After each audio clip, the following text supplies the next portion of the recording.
पाकिस्तान से अफगानिस्तान के रिश्ते ठीक नहीं रह गए हैं। इस वक्त पाकिस्तान की तालिबान सरकार के साथ भारत के बेहतर ताल्लुकात हैं। ऐसे में ये इलाका जल्द पाकिस्तान से अलग होकर नया देश बन जाए तो फिर आप चौंकिएगा मत।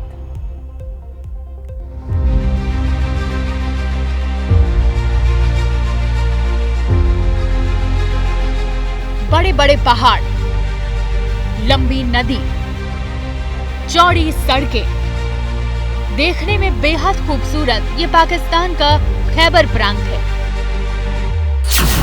अफगानिस्तान की सीमा से सटे पाकिस्तान का ये खैबर जितना खूबसूरत है, यहाँ की वादियाँ उतनी ही खूंखार भी।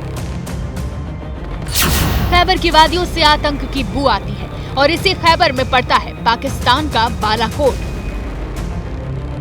वही बालाकोट जहां 5 साल पहले भारत ने एयर स्ट्राइक कर आतंकी कैंपों को नेस्तनाबूद किया था। जैश-ए मोहम्मद के आतंकियों को ढेर किया था। बालाकोट के इस परिचय से आप खैबर की ज्योग्राफी के बारे में जान गए होंगे। खैबर का बड़ा हिस्सा अफगानिस्तान की सीमा से लगता है। इन इलाकों में कभी अलकायदा के आतंकी रहा करते थे। अब इसी इलाके से पाकिस्तान को भारत के हमले का खौफ सता रहा है।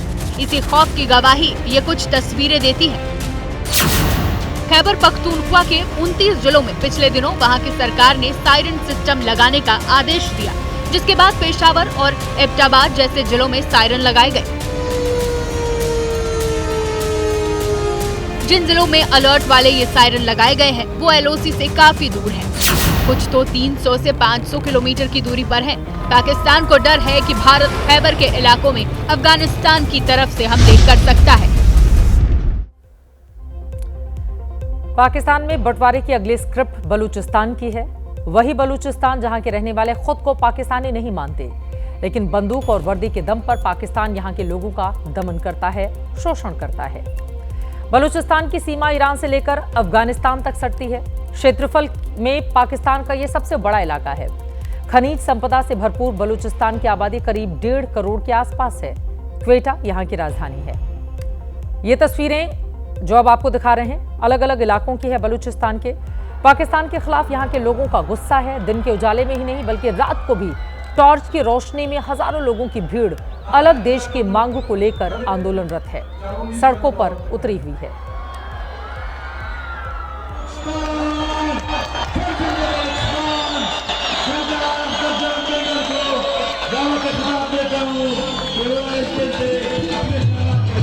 बलूचिस्तान में बगावत की स्क्रिप्ट तो सालों पहले लिखी गई, लेकिन जब से भारत और पाकिस्तान में तनातनी शुरू हुई है तभी से बलूचिस्तान का चप्पा चप्पा हिस्सा सुलगा हुआ है। आंदोलन की आग भड़की हुई है। लोग अलग देश की मांग और बलूच विद्रोहियों की बिना शर्त रिहाई की मांग कर रहे हैं। गृह युद्ध में झुलस रहे पाकिस्तान की यह सबसे बड़ी गवाही है। पाकिस्तान से अपने मुल्क का कोई हिस्सा संभल नहीं रहा, लेकिन वहां की फौज और वहां के हुक्मरान अपनी सत्ता और कुर्सी बचाने के लिए भारत से लड़ने की तैयारी कर रहे हैं। बलूचिस्तान में गैस, सोना, तांबा और तेल के विशाल भंडार हैं। पाक सेना की मदद से चीन बलूच संसाधनों का दोहन कर रहा है। चीन पाकिस्तान आर्थिक कॉरिडोर के जरिए चीन यहां के संसाधन लूट रहा है। पाकिस्तान की फौज स्थानीय लोगों पर जुल्म करती है। खनिज संपदाओं से भरा हुआ बलूचिस्तान दुनिया की सबसे खूबसूरत जगहों में से एक है, लेकिन यहां की धरती को लूट लूट कर पाकिस्तान इसे खोखला कर रहा है।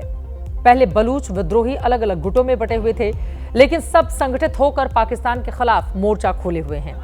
अलग मुल्क की मांग को लेकर आंदोलन कर रहे हैं। बलूचिस्तान के साथ ही दुनिया के अलग अलग देशों में भी बलूच लोगों का प्रदर्शन जारी है। पाकिस्तान के जुल्म के खिलाफ दुनिया से मदद मांग रहे हैं। दुनिया भर में जहां भी बलूचिस्तान के लोग रहते हैं वो इस आंदोलन से जुड़ जाते हैं। पाकिस्तान के खिलाफ अपनी आवाज को बुलंद करते हैं।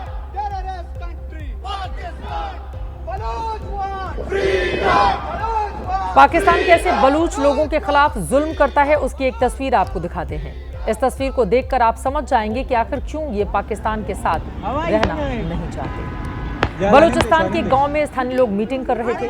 पुलिस पहुंची, लोगों को पकड़ना शुरू किया, गोलियां चलाने लगे।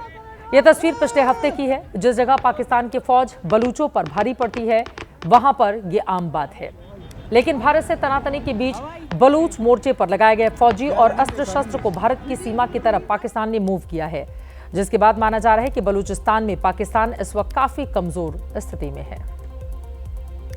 अभी मार्च में ही बलूच आर्मी से जुड़े लड़ाकों ने पाकिस्तान में सैनिकों से भरी ट्रेन जाफर एक्सप्रेस पर कब्जा कर लिया था। पाकिस्तान को उसे छुड़ाने में पसीने छूट गए थे। बलूच आर्मी की पाकिस्तानी फौज से सीधी लड़ाई है। बलूच आर्मी ने एक वीडियो जारी कर पाकिस्तान और चीन से कहा है कि वो उनकी धरती को छोड़ दे। बलूच आर्मी से जुड़े लड़ाके इसी तरह से चेहरा ढककर वीडियो बनाते हैं और पाकिस्तान को खुलेआम धमकाते हैं। अभी कल ही बलूचिस्तान के लोगों ने चीन पाकिस्तान इकोनॉमी कॉरिडोर के रास्ते पर चीन की कुछ गाड़ियां फूंक डाली। बलोच आर्मी अपनी धरती पर चीन की एंट्री को बर्दाश्त नहीं करते। पाकिस्तान इस इलाके का आर्थिक दोहन तो करता है, लेकिन यहाँ के लोगों को दोयम दर्जे का नागरिक मानकर रखा हुआ है। यही वजह है कि यहाँ के लोग दुनिया से इंसाफ मांगते हैं। साल 2016 में लाल किले से प्रधानमंत्री नरेंद्र मोदी ने बलूचिस्तान के लोगों को लेकर जो बयान दिया था, उसकी दुनिया भर में चर्चा होती है। पिछले कुछ दिनों से बलूचिस्तान के लोगों ने, गिलगिट के लोगों ने, पाक ऑक्युपाइड कश्मीर के लोगों ने, वहां के नागरिकों ने जिस प्रकार से मुझे बहुत बहुत धन्यवाद दिया है, जिस प्रकार से मेरा आभार व्यक्त किया है, मेरे प्रति उन्होंने जो सद्भावना जताई है, दूर दूर बैठे हुए लोग, जिस धरती को मैंने देखा नहीं है, जिन लोगों को विषय में मेरी कभी मुलाकात नहीं हुई है, लेकिन ऐसे दूर सुदूर बैठे हुए लोग हिंदुस्तान के एक प्रधानमंत्री को अभिनंदन करते हैं, उसका आदर करते हैं, तो मेरे 125 करोड़ देशवासियों का आनंद है, वो मेरे 125 करोड़ देशवासियों का सम्मान है। और इसलिए ये सम्मान का भाव, धन्यवाद का भाव करने वाले बलूचिस्तान के लोगों का, गिलगिट के लोगों का, पाक के कब्जे वाले कश्मीर के लोगों का मैं आज तहे दिल से आभार व्यक्त करना चाहता हूं।